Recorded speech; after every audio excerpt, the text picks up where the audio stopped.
Santa Teresa de Jesus, Santa Teresa de Ávila. Um dia eu estava saindo da capela, era quaresma, em 1554. Como eu disse, ela tinha 19 anos que ela estava no convento. Ela estava saindo da capela e saindo assim, deu de cara com uma imagenzinha de Jesus atado à coluna. Jesus todo flagelado. Sabe aquele momento do flagelo? Jesus está atado à coluna. E naquele momento ela sente a ingratidão dela por tudo que Jesus fez por ela e sofreu e assumiu na vida dela. Quando vocês um dia tiverem curiosidade, leia o capítulo 9 do livro da vida, que está mostrando esse episódio da vida dela, né? No capítulo 9. E lá ela conta que ela sentiu, né, a ingratidão e ela falou, eu preciso fazer alguma coisa. Tanto eu busco fora o meu Senhor, né, e Ele está dentro de mim. Aí ela lembra de Santo Agostinho, lembra da samaritana, que no encontro com o Senhor entendeu que se ela bebesse dessa água, de dentro dela, né, como diz a palavra aqui, correriam rios de água viva, então ela se tornaria fonte, né, ao invés de se tornar uma pessoa que só consome da água. Nós somos assim, a gente só gosta de consumir, não é verdade? Até de Deus, a gente quer consumir Deus, quer consumir a igreja. A gente não quer se tornar de verdade fonte. Fonte de vida, fonte de paz, fonte de alegria, fonte de perdão, né? Então Santa Teresa falou assim, eu preciso fazer alguma coisa. E ali começou a mudança, grande mudança da vida dela, que a gente chama de segunda conversão de Teresa dentro do próprio convento, né? Então nós todos somos, vamos dizer assim, meio convertidos, né? A gente já conhece Jesus como Deus e fala assim, eu creio no meu Senhor, né? Tá bom, Ele é Deus, Ele é Senhor. Mas a gente vai tocando a vida, né? Vamos ser sinceros, a vida é nossa e a gente vai fazendo o que a gente quer, do modo que a gente enxerga as coisas, julga do jeito que a gente quer, toma as decisões que a gente quer, e pouco de fato deixa o Senhor, a sua palavra, né, ter um impacto dentro da nossa vida, nas nossas decisões, nos nossos pensamentos que me influenciam. Não sei vocês, mas já deixaram de fazer alguma coisa por não ter tido uma palavra? Por não ter tido uma confirmação? Por não ter rezado antes? Raras vezes a gente faz isso. Não vou tomar tal decisão porque eu não rezei ainda. Não vou tomar tal decisão porque eu leio a palavra, mas o Senhor não me falou comigo ainda. Então a gente precisa desse encontro profundo para levar a gente a uma segunda conversão. E essa segunda conversão é aquela assim, já não quero mais guiar a minha vida. Vou deixar Deus guiar. Já não quero mais a minha vontade, eu quero a vontade de Deus. Já não quero mais as minhas ideias, meus pensamentos, mas eu quero o pensamento de Deus. Eu quero o Espírito Santo influenciando os meus pensamentos. E aí é aquela etapa da segunda conversão, onde eu tenho que perder uma série de coisas, né? A conversão mais profunda faz a gente ter que desapegar de várias manias, vários jeitos de ser, da nossa personalidade. Falar, eu tenho que desapegar, eu tô tão confortável aqui no meu jeito de ser, eu amo um, outros eu odeio, outros eu elimino, tô nem aí, sabe? A gente caminha o nosso jeito de ser, se a gente não percebe, a gente vicia no nosso próprio jeito de ser. Tem pessoas que é viciada no egoísmo, viciada no amor próprio, né? Viciada no narcisismo. Então, elas não têm o que Santa Teresa chama nas quintas moradas, depois que você passa das quartas moradas, né? Ela vai falar assim que o Senhor dilatou o meu coração.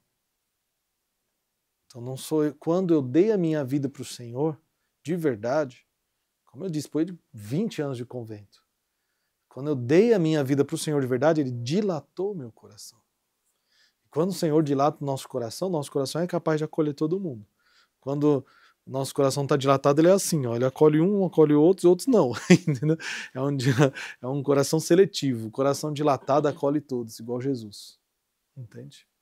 E aí está o segredo de Teresa. Aí ela começa a reforma, ela fala, vamos começar aqui o Carmelo descalço, pediu autorização, algumas freiras vieram com elas, e ela falou assim, vamos reformar, isto é, vamos viver da forma antiga, do jeito que era vivido o Carmelo.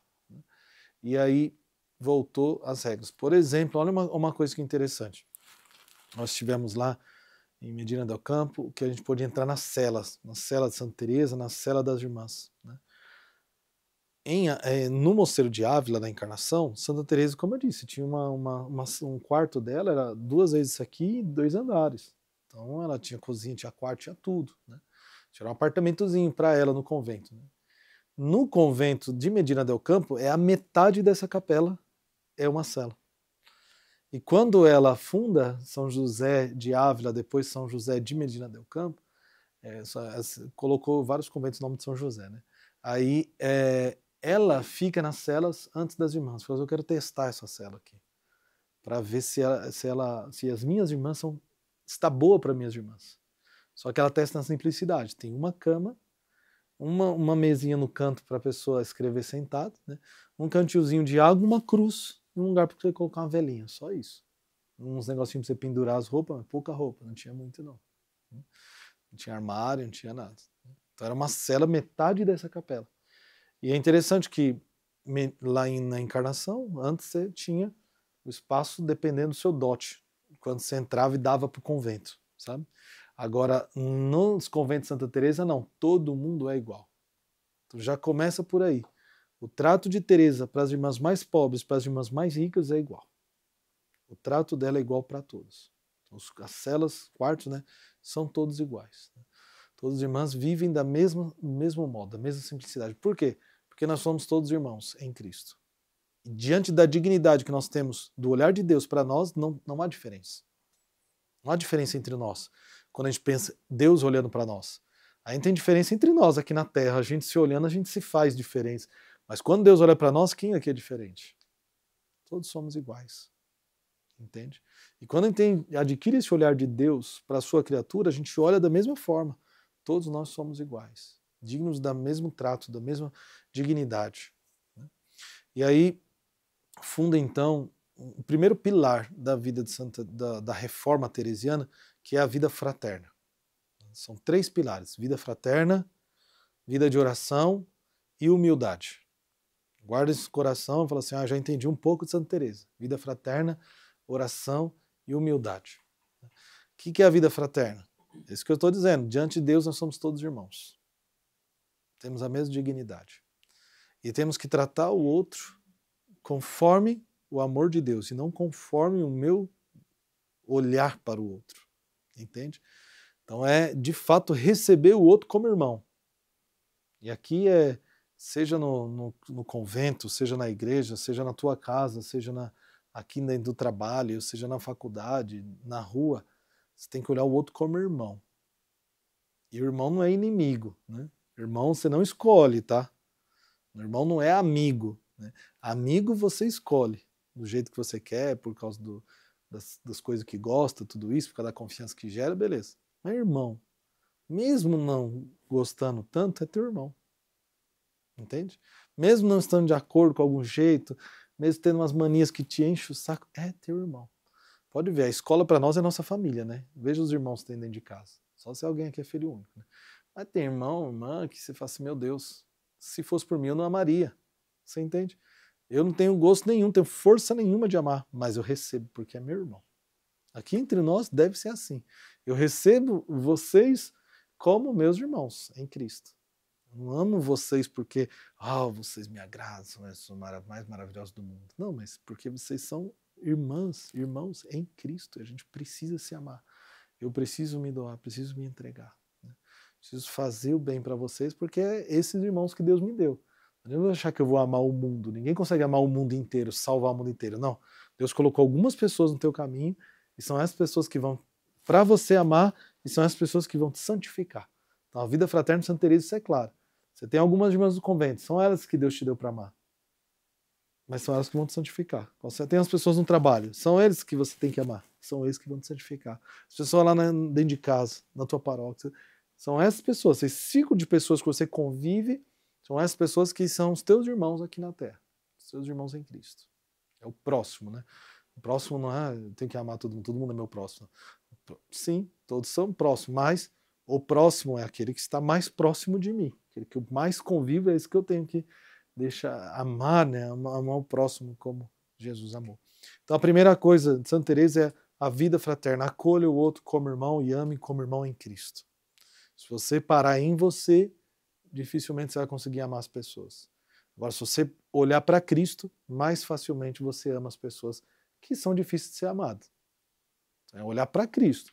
Amar por causa de Deus. Se parar em nós, estrago. É divisão, é exclusão, é indiferença, aí é todo pecado que pode manchar a nossa dignidade, entende? Dentro desse momento que ela está falando de fraternidade, no livro Caminho de Perfeição, ela fala também das amizades espirituais. Então, na fraternidade, você tem irmãos e você tem alguns amigos espirituais. Quem são esses amigos? São aquelas pessoas que te ajudam a caminhar para Deus. Simplesmente. São aquelas pessoas que quando você desabafa, quando você fala alguma coisa, ao invés dela aumentar o peso, ela te ajuda a ter fé. Entende? Assim, nossa, fulano, você não sabe como eu tô. Aí fulano de tal tá assim, enchendo meu saco e não sei o quê. Ah, não aguento mais. Aí a pessoa, um amigo espiritual fala assim, eu te entendo, mas vamos olhar com outro olhar? Olha, e essa pessoa pode estar sofrendo isso, ela precisa ser amada também. Você parou para compreender? Você perguntou? Vamos fazer um ato de fé? Vamos fazer um ato de amor? Perdoa. Né? Vai ao encontro. Isso é um amigo espiritual. Um amigo que não é espiritual, pois é, né? Ah, chuta o pau da barraca, fala um monte, xinga, né? Ah, deixa esse negócio para lá, não olhe mais para a pessoa, não. Faz de propósito, seja indiferente, sabe? O amigo que não é espiritual, ele vai ao papel do demônio, o anjo do mal na nossa vida, né? O amigo que é espiritual, ele faz o papel do anjo do bem, entende? Do guardião, daquele que quer levar para Deus, né? Então nós temos que querer pessoas espirituais na nossa vida e nós temos que ser espirituais para os outros. Então, algumas pessoas você vai procurar porque você tem mais afinidade, porque você confia, se confia mais, né? Abre o seu coração. Que bom que tem isso. Mas cuidado que isso tem que ser espiritual. Espiritual no sentido de levar as pessoas para Deus, levar as pessoas para o bem. Se não levar, está me fazendo mais mal do que bem. E se eu deixar me contaminar, eu vou ficar envenenado. Ou eu vou envenenar os outros com meus maus conselhos. Né? Então, primeiro pilar, fraternidade e amizade espiritual. Segundo, a oração. Santa Teresa vai mostrar para a igreja que uma alma que não está unida a Deus, na oração, dificilmente consegue ficar unida a Deus no dia a dia.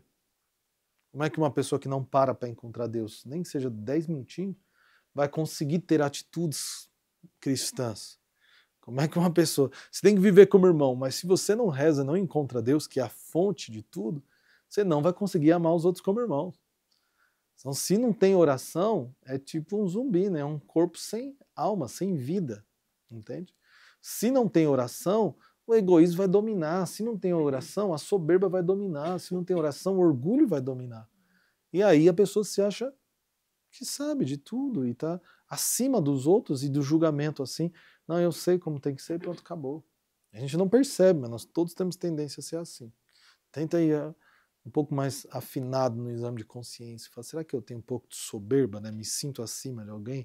Será que eu tenho um pouco de autossuficiência? Eu acho que eu não preciso de ninguém. Autossuficiência, não preciso de ninguém, eu me basto para eu ser feliz, entendeu? Será que eu tenho um pouco de vaidade, né? O que é a vaidade? Eu olho mais para mim do que para os outros. A vaidade não é se cuidar, tá? Se você quiser cuidar do cabelo, é uma coisa, não tem problema não. Os homens também, olha, eu também estou precisando, né? Eu e o Pablo aqui, eu estou precisando dar um trato, né? Você entende? Ó, a vaidade é quando o olhar para si te impede de enxergar a necessidade do outro. Eu aprendi isso no convento. Então, faz um exame de consciência aprofundado. Será que Deus é de fato Senhor? A palavra dele contamina o teu coração a ponto de você passar tudo pela palavra? É isso que transforma a nossa vida, entende? A oração. É isso, esse contato com Deus vivo, na fé, na oração. Ah, mas é uma secura oração, rezo não sinto nada. É isso mesmo, pega a palavra, coloca uma musiquinha, escuta alguém rezando. A oração é perseverança. A oração é o pão seco que a gente tem que comer todo dia, aquele pão duro, né? Que eu falo assim, uau, por que é a oração? E a oração, Santa Teresa simplificou, né? Ela diz, é um trato de amizade, onde eu me vejo muitas vezes a sós com aquele que eu sei que me ama. Então, com Deus, não precisa complicar a sua oração. Fale do jeito que está seu coração. Chega aqui na capela, olha que bênção aqui, né? Então, nós temos aqui a capela todo dia, o Santíssimo Exposto, tem a partilha da palavra, uns participam, outros não, mas todo mundo tem que vir na capela, não tem essa. Se vocês não vêm na capela rezar, não é na rua que vocês vão conseguir, na casa não. Se num trabalho tem uma capela, não vai, a casa vai cair para vocês. Lá dentro do coração, você entende? Precisamos de Deus. A oração é um pilar da vida espiritual. Então, vida fraterna, oração. Sem oração, nós não vamos conseguir amar o outro como irmão. E o terceiro ponto, para terminar, a humildade. Aí a humildade de Santa Teresa é o ponto que vai sustentar, né, a oração e vai sustentar a sua vida fraterna entre irmãos. Que a oração, quando você é humilde, você se coloca diante de Deus, fala assim, caramba, eu não sou nada, só sou uma criatura. Eu não sou Deus. Para querer as coisas do meu jeito, decidir tudo, saber o que é certo, o que é errado, para julgar, né, para condenar os outros. Eu não sou Deus. Então, opa, criatura, você é só mais um. Por isso amo os outros como irmãos. É só mais um. Então, quando a gente se coloca em humildade diante de Deus, a gente vê que a gente não é grande coisa, não. Então, a primeira coisa, né, é o contraste que ela fala, né? É o preto no branco. É tipo, Deus e nós é um contraste. Ele é imenso e nós somos limitados. Entende? Então, se coloca como criatura e fala assim, eu não sou Deus. Eu não sei tudo que é bom. Não sei decidir sempre certo. Então eu tenho que dar uma acalmada. Preciso de ti, Senhor. Então a humildade começa aqui. Depois ela fala assim, a humildade é caminhar na verdade. Então a primeira verdade para Santa Teresa é que nós somos criaturas limitadas diante do Criador que é infinito. Então ele é Deus, nós somos criaturas. Essa é a primeira verdade para Santa Teresa. A segunda verdade, como eu falei, nós somos todos irmãos. Então eu tenho que amar o outro em Cristo, porque Deus me deu para amar. Entende? E como que eu vou amar com humildade? Me rebaixando muitas vezes. A humildade é aquele negócio do humus mesmo, né? Da terra. Para você conseguir conviver bem com os outros, a humilhação interior, né? Você se humilhar é necessário todas as vezes. Não é algumas vezes, é todas as vezes. A humildade tem que ser a nossa virtude, né? Que a gente mais busca, né? Jesus diz, a primeira bem-aventurança, bem-aventurados os pobres de espírito, porque deles é o reino dos céus. Os pobres de espírito são os humildes, as pessoas simples. Depois ele diz, eu sou manso e humilde de coração. Vinde a mim. Essa é a única virtude que Jesus diz, né? Mansidão e humildade. A mansidão nos trata com os outros, humildade, tudo isso nos ajuda diante de Deus e diante do próximo. Então, vamos procurar saber, né, o nosso lugar. E o nosso lugar é de criatura. Como irmãos, somos todos iguais diante de Deus. Esse é o nosso lugar para Santa Teresa. Então não dá para eu estar acima de ninguém. Só dá para eu estar abaixo. Para eu servir, isso eu posso, porque daí eu me torno suporte para os outros. Né? Eu ajudo os outros a crescer, eu ajudo os outros a ser melhor, eu ajudo os outros a conquistar os seus sonhos. Né? Santa Teresa vai falar que a saúde espiritual, por exemplo, quando ela está comentando o Pai Nosso, é quando você vê uma irmã, e ela falava uma irmã, né, se alegrando com a conquista da outra. Então aqui entre nós, mesma coisa, quando você vê um irmão conquistando uma coisa, passou na prova, ganhou um aumento, conseguiu comprar um celular, e nasceu a filhinha da Leia lá, né? Esqueci até de falar, Maria Helena, né? O nome dela, a gente oferece por ela essa Santa Missa. Quando você se alegra com a conquista dos outros, com os passos que os outros dão, com cada vitória dos outros, é um sinal de saúde espiritual. Você está sabendo ser suporte para o outro, sabe? Está sabendo fazer o outro ser feliz com a tua ajuda. Fazendo os outros estar bem com a tua ajuda. Isso é fantástico. Então pensamos essa graça para Santa Teresa hoje, que nós possamos crescer no amor entre nós, no amor fraterno, que exige muita humilhação, muita humildade, que nós possamos crescer na oração, então se dedicar no mínimo 10 minutos, eu falei, de encontro pessoal, né? Pode ter várias devoções, mas aquele diálogo, você e Deus, no mínimo 10 minutos. E humildade. Vida fraterna, oração e humildade. Se a gente se dedicar nessas 3 linhas, né, que Santa Teresa dá como uma escola para a nossa espiritualidade, a gente vai crescer com certeza no amor a Deus e amor ao próximo, que é essencial. Amém? Louvado seja o nosso Senhor Jesus Cristo. Vamos professar a nossa fé, creio em Deus Pai,